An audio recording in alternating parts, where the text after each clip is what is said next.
Welcome to the Learning Pines YouTube. We hope this video helps. You need a current VS Code build.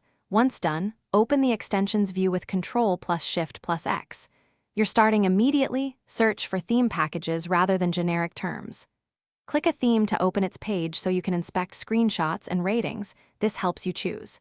Make sure to read the brief summary on the right before installing. When ready, click Install.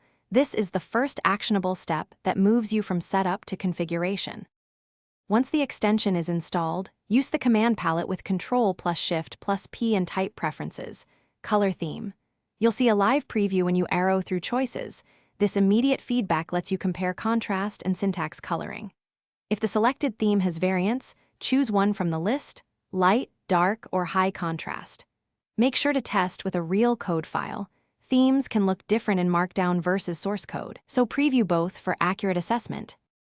Finalize by enabling settings sync so your theme follows you across devices. This ensures consistency. If colors aren't applying, disable other UI or syntax extensions, then reload the window with Ctrl plus Shift plus P right arrow developer, reload window. Make sure to clear cached settings or reset workbench color customizations in settings. JSON if problems persist. One key troubleshooting tip.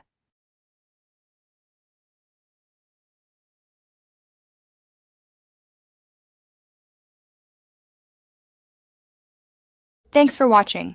Consider subscribing if we helped you.